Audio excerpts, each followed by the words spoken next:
एक और मॉलिक्यूल जो ट्रेडिशनल मेडिसिन में काफ़ी लंबे समय से यूज़ किया जा रहा है फॉर एंटी इन्फ्लेमेटरी। हमने हमेशा ये देखा है कि जो हमसे लाइटर टोन का है उसने हमारे ऊपर थ्रू आउट हिस्ट्री राज किया है। तो हमारी कंट्री में क्या है कि डार्क कलर है तो कभी लोग इन्फीरियर खुद ही फील करते हैं, कई बार उनको इन्फीरियर फील कराया जाता है। सिर्फ गोरी लड़की चाहिए। तो अगर हम इंडिया में स्किन कलर वेरिएशन की बात करें तो जो साउथ इंडिया में लोग आए थे वो अफ्रीका से आए थे। इन सब का धूप में ज़्यादा काम था तो इनका रंग जो था वो गहरा था। तो 1950s 1960s में ये देखा गया कि जो लोग रबर और फोटोग्राफिक इंडस्ट्री में काम कर रहे हैं उनके हाथ लाइट हो रहे हैं, तब हाइड्रोक्विनोन का डिस्कवरी हुई। स्टडीज में देखा गया है कुछ फूड जैसे विटामिन ए रिच फ्रूट्स होते हैं जिसे कभी कभी पिगमेंटेशन बढ़ा भी देते हैं।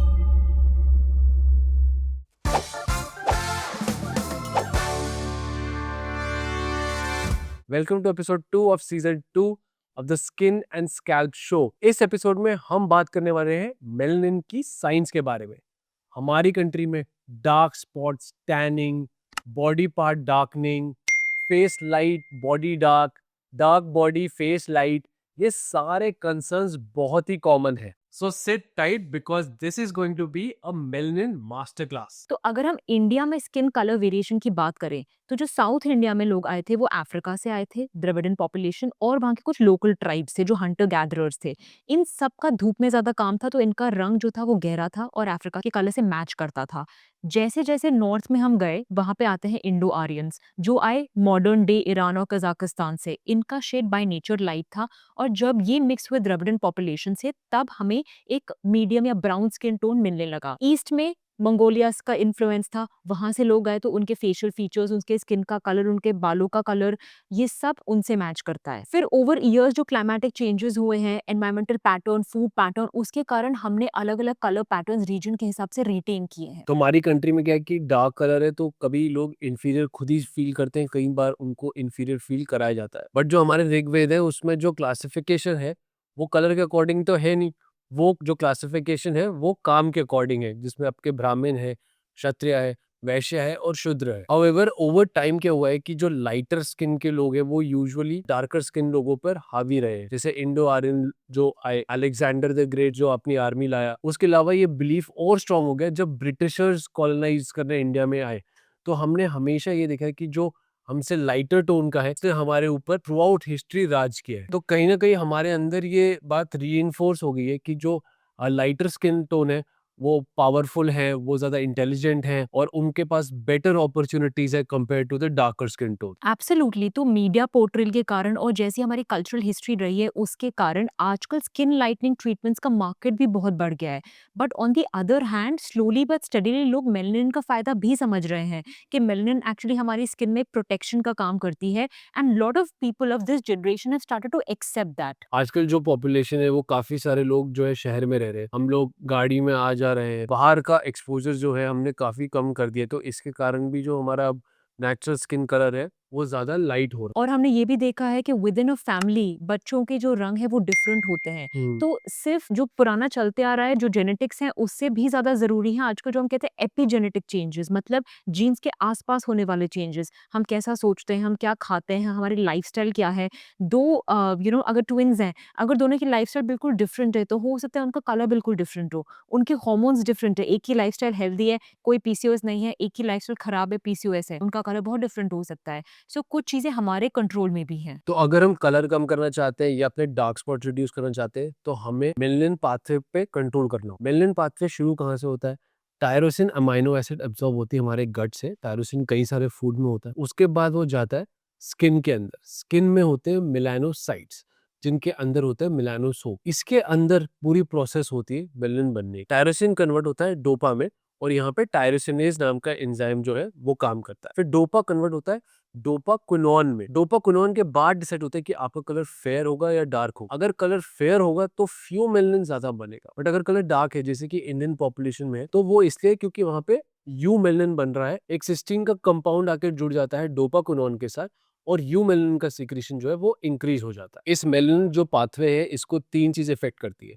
एक तो सनलाइट के कारण आपका मेलानिन सिंथेसिस जो है वो स्टिमुलेट हो जाता है, इंक्रीज हो जाता है। दूसरा हॉर्मोन्स, खासकर एसीटीएच जो हार्मोन होता है जिसमें प्रेगनेंसी में भी कुछ चेंजेस आ जाते हैं तो हमारी प्रेगनेंसी में स्किन जो है वो डार्क हो जाती है, मोज जो है वो डार्क हो जाते हैं। और finally post inflammatory hyper pigmentation, यानी कि अगर चोट लग जाती है तो निशान छूट जाता है, या फिर बॉडी में इन्फ्लेमेशन हो जाती है तो उसके कारण बॉडी में कालापन आ जाता है। इन 3 चीज़ों के अलावा ये जो टायरोसिनेज एंजाइम की एक्टिविटी है, ये भी हमारा एक मेन टारगेट होता है अगर हमें मेलानिन सिंथेसिस को रिड्यूस करना है। कई सारी क्रीम्स, लोशंस और कई सारी हमारी क्लिनिक की ट्रीटमेंट्स भी इसी प्रिंसिपल पे बेस्ड होती है कि अगर हम टायरोसिनेज को किसी तरीके से कंट्रोल कर लें तो हम मेलानिन को कम कर पाएंगे। तो अब जब हम टायरोसिनेज की बात कर चुके हैं तो नेचुरली भी हम ऐसी कुछ चीज़ें अपनी डाइट में इंक्लूड कर सकते हैं जिससे मेलानिन प्रोडक्शन रुक सकता है। उसमें से सबसे इंपॉर्टेंट है vitamin C rich fruits. Vitamin C भी टायरोसिनेज की एक्टिविटी को कम करता है, मेलानिन प्रोडक्शन को कम करता है। सो हमारे सारे फ्रूट्स हैं जो सिट्रस फ्रूट्स हैं, ऑरेंजेस, स्वीट लाइम, ये सब हमें ज़्यादा कंज्यूम करना है, लेमन्स। वैसे ही वेजिटेबल्स जैसे bell peppers, tomatoes, broccoli, they are rich in vitamin C. ये सब हम अपनी डाइट में इंक्लूड कर सकते हैं। नेक्स्ट हम एंटीऑक्सीडेंट रिच डाइट ले सकते हैं जिसमें से सबसे इंपॉर्टेंट है विटामिन ई रिच फ्रूट्स। ये कई सारे नट्स में होता है जैसे almonds and walnuts. It's also there in sunflower seeds and flax seeds. कुछ टाइप के वेजिटेबल्स ऑयल जैसे wheat germ oil, sunflower oil are also rich in vitamin E. Vitamin E के अलावा एक बहुत अच्छा नेचुरल अल्टरनेटिव है, एंटीऑक्सीडेंट है, which is in green tea extract जिसे हम ईजीसीजी कहते हैं। जो लोग रेगुलरली ग्रीन टी लेते हैं, हमारी ऐसी क्रीम्स भी आती है जिनमें ग्रीन टी एक्सट्रैक्ट्स होते हैं, ये भी मेलानिन सिंथेसिस को रिड्यूस करती है। बट फूड हमें थोड़ी कॉशन से लेना चाहिए, हमें सिर्फ फूड पर रिलाई नहीं करना है क्योंकि स्टडीज में देखा गया है कुछ फूड जैसे विटामिन ए रिच फ्रूट्स होते हैं जैसे कि कैरेट, स्वीट पोटैटोज, ये कभी-कभी पिगमेंटेशन बढ़ा भी देते हैं। साथ ही में berries like blueberries and blackberries have also shown to increase melanin production. तो किसी भी चीज का ओवर कंजम्पशन नहीं करना है। जब पिगमेंटेशन के ट्रीटमेंट की बात आए तो इंडिया में सबसे फर्स्ट प्रेफरेंस यही होता है कि जो घर पे हम हमारे है अवेलेबल है ऑलरेडी, वो हम ज़रूर ट्राई करें before buying any cream from the market. तो इसमें सबसे ज़्यादा जो एविडेंस बेस्ड चीज़ें हैं उसके बारे में हम बात कर लेते हैं।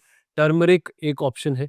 टर्मरिक कई सारी स्टडीज़ में भी देखा गया है कि वो टायरोसिनेज एंजाइम को इनहिबिट करता है, जो कि मेलानिन सिंथेसिस के लिए, जैसे मैंने बताया, ज़रूरी है। वो कुछ हद तक स्किन लाइटनिंग कर सकता है। अब टर्मरिक क्या है, आप पेस्ट के फॉर्म में लगा सकते हो या फिर अपनी डाइट में उसको आप ऐड कर सकते हो, टर्मरिक ले सकते हो। टर्मरिक में होता क्या है, करक्यूमिन, और करक्यूमिन के आजकल टैबलेट्स भी अवेलेबल है जो कि लोग सप्लीमेंट करते हैं स्किन लाइटनिंग के लिए। एक और ऑप्शन है लिकोरिस, उसमें होता है ग्लाइबेरिडिन, जो कि इन्फ्लेमेशन को कंट्रोल करता है। एलोवेरा जो हम काफ़ी टाइम यूज़ करते हैं मॉइस्चराइजेशन के लिए, उसमें भी एक एलोसिन नाम का कंपाउंड होता है, वो भी मेलानिन को रिड्यूस करता है। तो ये थी कुछ सेफ नेचुरल रेमेडीज, बट हमारे घर पे कुछ ऐसी चीज़ें भी हैं जो कि एक्चुअली स्किन के लिए बहुत अनसेफ है और लोग उसको यूज़ कर लेते हैं, जैसे कि लेमन जूस। तो लेमन जूस में होता है फ्यूरोक्यूमेरिन्स, जो कि एक्चुअली आपके स्किन को हाइपर सेंसिटिव बना देते हैं। इसमें आपको ब्लिस्टरिंग हो सकती है और वो ब्लिस्टर्स हील करने के बाद हाइपर पिगमेंटेड स्पॉट्स भी छोड़ सकते हैं। होम रेमेडीज के बाद कुछ ऐसे सिंपल लाइफस्टाइल मॉडिफिकेशंस भी हम कर सकते हैं जो हमारे मेलानिन प्रोडक्शन से रोकेगा।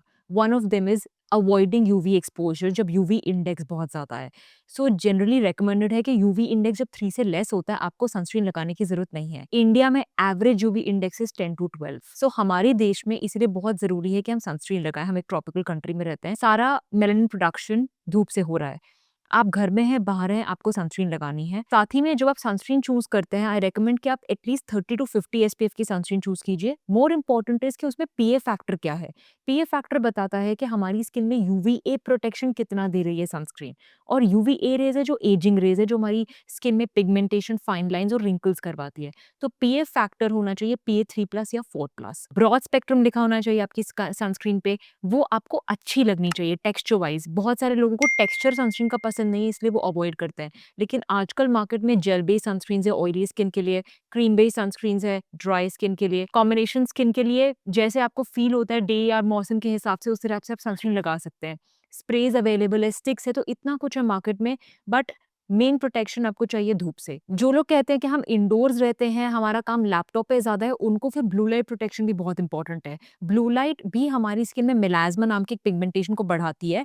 इसमें कुछ स्टडीज़ में प्रूवन है ये। और ब्लू लाइट फ़िल्टर, जो सबसे अच्छा ब्लू लाइट फ़िल्टर आज तक है, वो है आयरन ऑक्साइड। तो आप देखेंगे इतनी टिंटेड सनस्क्रीन्स आती है मार्केट में, वो एक्चुअली कलर ऑफ़र नहीं कर रही हैं। बहुत सारी करती भी हैं, वो फाउंडेशन ही होती है। लेकिन कुछ टिंटेड सनस्क्रीन जिनमें आयरन ऑक्साइड है, वो आपको इंडोर लाइटिंग से ही प्रोटेक्ट कर रही हैं, और मेरे हिसाब से वो बेटर सनस्क्रीन्स है कंपेयर टू रेगुलर वन्स। अब कई सारी स्किन लाइटनिंग क्रीम जो है अवेलेबल है मार्केट में, बहुत कन्वीनियंट होती है, आप घर पे लगा के एक अच्छा इफेक्ट उनसे पा सकते हो। इसमें से सबसे जो ऊपर है, गोल्ड स्टैंडर्ड जिसे बोलते हैं, वो है हाइड्रोक्विनोन। अब हाइड्रोक्विनोन एक ऐसा मॉलिक्यूल है जो टायरोसिनेज नाम के एंजाइम को इनहिबिट करता है बहुत स्ट्रांगली। हाइड्रोक्विनोन इफेक्टिव तो है, बट उसके कुछ साइड इफेक्ट्स भी हैं। इसके वजह से 2006 में यूएस एफडीए ने इसे ओटीसी से हटा दिया था। यानी कि अगर आपको हाइड्रोक्विनोन यूज करना है तो आपको डॉक्टर की प्रिस्क्रिप्शन जरूरी है, ताकि आपको डॉक्टर गाइड कर सके, समझा सके कि इसको कैसे यूज करना है, कितना यूज करना है और कब तक यूज करना है। ऐसा ना हो कि हाइड्रोक्विनोन से आपको कुछ साइड इफेक्ट, सेंसिटिविटी, इरिटेशन या फिर परमानेंट लॉस ऑफ मेलनिन हो जाए। तो 1950s 1960s में ये देखा गया कि जो लोग रबर और फोटोग्राफिक इंडस्ट्री में काम कर रहे हैं उनके हाथ लाइट हो रहे हैं। तो वहां से वो कंपाउंड पता गया कि कौन सा है। तब हाइड्रोक्विनोन का डिस्कवरी हुई। हाइड्रोक्विनोन के अच्छे रिजल्ट्स मिलते हैं जब आप कम से कम उसे 7 हफ्ते 8 हफ्ते तक यूज करो। और कई बारी हाइड्रोक्विनोन बाजार में स्टेरॉइड के साथ कंबाइन करके मिल रहा है। तो खासकर ये जो नॉन प्रिस्क्रिप्शन लोग खुद ही जाके ले लेते हैं, उन लोगों के हाथ आ जाता है। और वो जब लगाते हैं उनको शुरू में तो इफेक्ट बहुत अच्छा आता है, बट धीरे धीरे आगे चलते चलते उनकी जो स्किन है वो पतली हो जाती है और उसके अंदर ब्राउन पिगमेंट डिपॉजिट हो जाता है। इस कंडीशन को ओक्रोनोसिस बोलते हैं। तो इस कंडीशन से बचने के लिए आप हमेशा प्रिस्क्रिप्शन हाइड्रोक्विनोन यूज करें, हाई क्वालिटी हाइड्रोक्विनोन यूज करें और स्टेरॉइड के साथ उसको कभी ना लगाएं। तो ओवर द काउंटर जो चीजें मिलती हैं, स्किन लाइटनिंग एजेंट्स मिलते हैं, उसमें से azelaic acid is one of the things that I really believe in और मेरी प्रैक्टिस पे अच्छा रोल इसका है। एजिलिक एसिड डिस्कवर हुआ था मिड 20th सेंचुरी में। ये एक्चुअली ट्राई और टेस्ट किया जा रहा था एंटी माइक्रोबियल एक्टिविटी के लिए, क्योंकि ये कुछ एक्ने भी कम करता है। बट साइंटिस्ट को रियलाइज हुआ कि एक्ने के मार्क्स पे भी बहुत अच्छा काम कर रहा है, एंड दैट इज हाउ इसकी skin lightening properties were discovered. ये जनरली राई, बार्ले, व्हीट इनसे निकलता है। एजिलिक एसिड को काम करने में लेकिन 3 से 4 महीने लगते हैं। So it is a slow process but it is a safer molecule. Sensitive skin पे भी अच्छा काम करता है और I generally give it to patients जिनको एक्ने और एक्ने मार्क्स दोनों हैं। एक मॉलिक्यूल जो डर्मेटोलॉजिस्ट का गोल्ड स्टैंडर्ड रहा है और हम सब बहुत यूज करते हैं क्योंकि बहुत सेफ है, लॉन्ग टर्म तक पेशेंट अपने आप घर पे यूज कर सकता है, वो है कोजिक एसिड। कोजिक एसिड एक नेचुरल कंपाउंड भी है क्योंकि वो एस्परजिलस नाम के फंगस से डिराइव होता है जब सोय, मीजो या फिर साके की फर्मेंटेशन होती है। कोजिक एसिड मॉडरेटली इफेक्टिव है, इसको भी काम करने में कम से कम 12 हफ्ते लग जाते हैं और ये भी टायरोसिनेज नाम के एंजाइम को इनहिबिट करके ही काम करता है। इसके अलावा मार्केट में आते हैं रेटिनॉइड्स। जो लोग एक्ने के लिए या एजिंग के लिए रेटिनॉइड्स लगा रहे हैं, उनका स्किन का टेक्सचर तो इम्प्रूव होता ही है, साथ में उनकी स्किन का टोन भी बेटर होता है, बिकॉज रेटिनॉइड्स आपकी सेल का टर्नओवर बढ़ा देता है। तो जो हमारी डेड स्किन सेल्स इकट्ठी हो गई है, जिनमें कलर पड़ा है, उसको वो रिमूव करता है, जिससे हमारी स्किन फ्रेश और ब्राइट दिखती है। आजकल एक और मॉलिक्यूल है जो काफी ट्रेंड कर रहा है और बहुत सारी स्किन केयर कंपनीज अब इसका सीरम ला रही है, वो है ट्रानेक्समिक एसिड। ट्रानेक्समिक एसिड जो है वो प्लाज्मिनोजन नाम के एक मॉलिक्यूल को रोकती है और उसके वजह से जो मेलानिन सिंथेसिस है वो भी कम होता है, मेलानोसाइट एक्टिविटी भी कम हो जाती है। ट्रानेक्समिक एसिड लगाने वाला जो है वो रेड पिगमेंटेशन में बहुत अच्छा काम करता है। तो कई बार हम पेशेंट को दवाई लिखते हैं, वो हमें फोन करके बोलते हैं कि डॉक्टर ये दवाई तो मैं इंटरनेट पर पढ़ रहा हूँ, ये तो क्लॉटिंग रोकने वाली दवाई है। तो क्लॉटिंग रोकने के लिए तो ट्रानेक्समिक एसिड का यूज होता ही है, बट अब एफडीए ने उसको मिलाज्मा ट्रीटमेंट के लिए भी क्लियर कर दिया है। इंटरेस्टिंगली ट्रानेक्समिक एसिड की तो डिस्कवरी ही ऐसी हुई जब डॉक्टर्स प्रेग्नेंट वुमेन की ब्लीडिंग रोकने के लिए ट्रानेक्समिक एसिड देते थे, तब उन्होंने देखा कि इनका मिलाज्मा भी गायब हो रहा है और ऐसे ट्रानेक्समिक एसिड डर्मेटोलॉजी में आ गया फॉर द ट्रीटमेंट ऑफ मिलाज्मा। हमने इतने मॉलिक्यूल्स की बात कर ली, लेकिन कोई भी इतना पॉपुलर नहीं है जितने विटामिन सी और नायासिनामाइड है। विटामिन सी भी टायरोसिनेज को इनहिबिट करता है, तो इसकी स्किन ब्राइटनिंग प्रॉपर्टीज है, प्लस वो एक और अच्छा एंटीऑक्सीडेंट है, तो धूप से होने वाले डैमेज को भी रोकता है। लेकिन नायासिनामाइड बहुत ज्यादा फेमस है कंपेयर टू उसके जो इफेक्ट्स हैं। नायासिनामाइड कैसे काम करता है, अनलाइक अदर जिनकी हमने बात की जो टायरोसिनेज पे काम कर रहे हैं, नायासिनामाइड मेलानिन ट्रांसफर को रोकता है। जो नीचे की लेयर में मेलानिन पड़ा है वो ऊपर ना आए, ये करता है। लेकिन नायासिनामाइड बहुत पावरफुल इंग्रेडिएंट नहीं है, उसको महीने लगते हैं काम करने में। मेरा प्रेफरेंस वो उन लोगों में होता है जो विटामिन सी को टॉलरेट नहीं कर पा रहे हैं या जो प्रेग्नेंट है, जिनकी बहुत सेंसिटिव स्किन है, एक्ने प्रोन स्किन है, उनको मैं नायासिनामाइड प्रेफर करती हूँ। एक रिलेटिवली न्यू मॉलिक्यूल भी आजकल आ गया है, सिस्टमीन। सिस्टमीन जो है वो टायरोसिनेज एंजाइम को इनहिबिट नहीं करता है, वो मेलानिन सिंथेसिस को रोकता है और एक अच्छा एंटीऑक्सीडेंट है। मिलाज्मा में उसको आजकल काफी प्रमोट किया जा रहा है। एल सिस्टीन नाम के अमाइनो एसिड से बनता है और इसको काम करने में बहुत टाइम लगता है। माइल्ड टू मॉडरेट इफेक्टिवनेस है इसकी, 12 वीक्स तक लग जाता है इससे काम करने में। एक और मॉलिक्यूल जो मुझे पर्सनली बहुत पसंद है वो है अल्फा आर्ब्यूटिन। जो आर्ब्यूटिन है वो नेचुरली पियर की स्किन में, क्रैनबेरीज में, बियर बेरीज में नेचुरली होता है और ट्रेडिशनल मेडिसिन में काफी लंबे समय से यूज किया जा रहा है for anti inflammatory and anti microbial properties.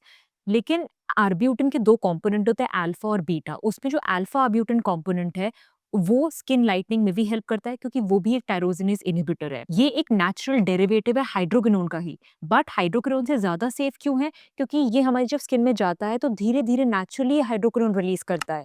क्योंकि ये धीरे धीरे रिलीज कर रहा है, इसीलिए इसके जो हाइड्रोक्विनोन के साइटोटॉक्सिक इफेक्ट्स हैं वो इसमें नहीं होते। तो ये तो कुछ तरीके थे जिससे हम मेलानिन को कंट्रोल कर रहे हैं, बट एक और ऑप्शन है हमारे पास, एक्सफोलिएशन। एक्सफोलिएशन करके हम ऊपरी डेड स्किन को हटा सकते हैं, जिसके अंदर जो मेलानिन जम गया होता है वो बाहर आ जाता है और हमारी स्किन की लाइटनिंग हो जाती है। एक्सफोलिएशन दो टाइप के होते हैं, आप बीटा हाइड्रोक्सी एसिड से कर सकते हो, अल्फा हाइड्रोक्सी एसिड्स के लिए कर सकते हो।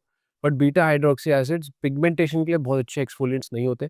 तो सैलिसिलिक एसिड आपको, जो कि एक बीटा हाइड्रोक्सी एसिड है, आपको पिगमेंटेशन में यूज नहीं करना चाहिए। अल्फा हाइड्रोक्सी एसिड में तो ग्लाइकोलिक एसिड हम यूज कर सकते हैं।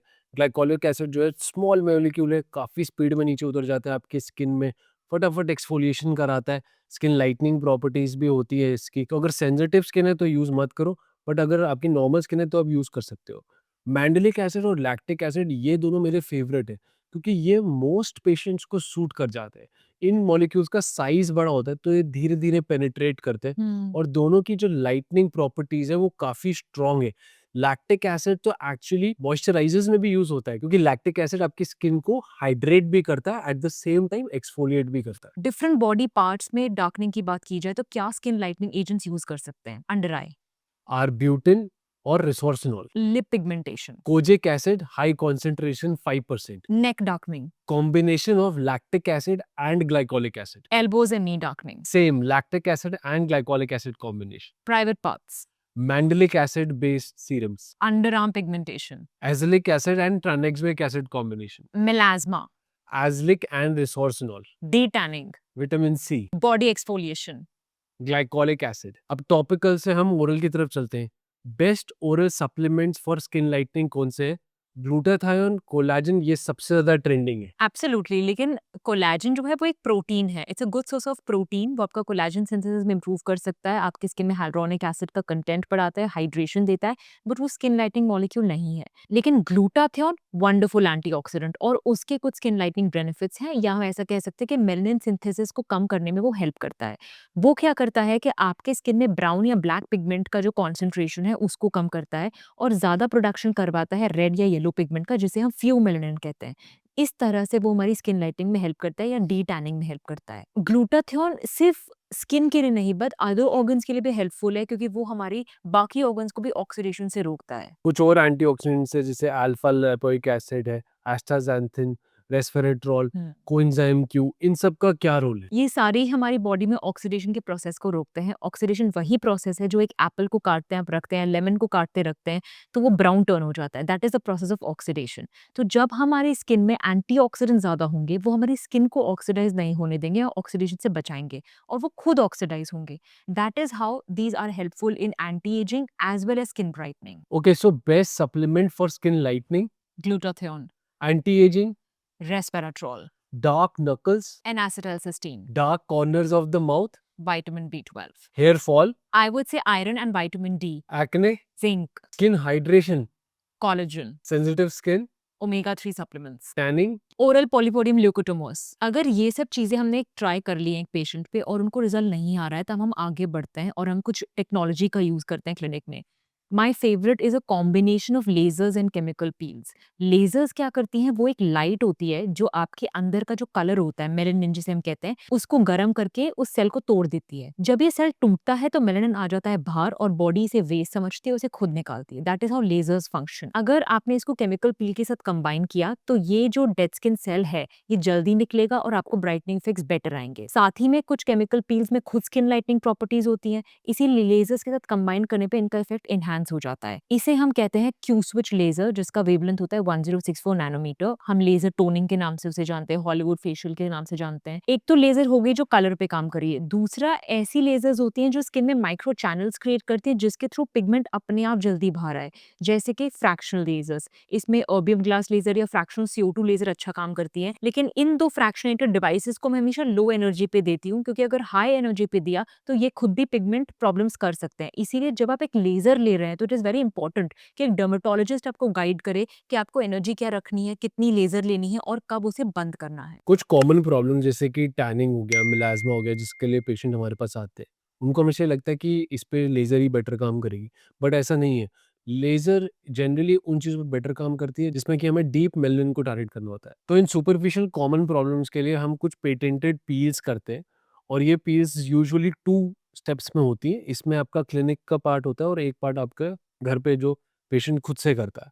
ये काफ़ी इफ़ेक्टिव होती है और खासकर melasma, tanning, generalized glow, pre bridal, इन सब कंडीशंस में हम ये कर सकते हैं और ये आपकी स्किन को एक अच्छा ग्लो भी देती है और इसके साथ-साथ टेक्सचरल इंप्रूवमेंट भी आपकी स्किन में बहुत देती है। अब जब हम मार्केट में देखते हैं 200 रुपए का भी सीरम है, 500 रुपए का भी, 10,000 का भी और 30,000 का भी। इतने सारे स्किन लाइटनिंग सीरम्स, क्या महँगे सीरम सच में अच्छा काम करते हैं? बिल्कुल ये ज़रूरी नहीं है। किसी भी प्रोडक्ट का जो प्राइस है वो डिपेंड करता है कि उसका एक्टिव इंग्रीडिएंट कहाँ से सोर्स किया गया है। अब कई सारी ऐसी बहुत सोफिस्टिकेटेड टेक्नोलॉजिकली एडवांस्ड लैब्स हैं वर्ल्ड में, जहाँ पे एक्टिव्स बनते हैं और एक्चुअली वहाँ के एक्टिव्स अगर यूज़ कर रहा है मैन्युफैक्चरर तो उसकी कॉस्टिंग काफ़ी हाई चली जाती है। बट कई सारी कंपनी ऐसी है जिनका प्राइसिंग बहुत ज़्यादा है, बट वो एक्टिव इंग्रीडिएंट नॉर्मल या रेगुलर ही यूज़ कर रहे हैं और वो अपना ज़्यादातर पैसा जो है वो मार्केटिंग में लगा रहे हैं। तो अगर आप हाई एंड स्किन केयर में इन्वेस्ट करना चाहते हो तो मेरी सलाह रहेगी कि आप अपने डर्मेटोलॉजिस्ट से पूछ के करो, क्योंकि डर्मेटोलॉजिस्ट जो है वो एक कंपनी के प्रोडक्ट वो कई सारे पेशेंट्स को भी लिखते हैं।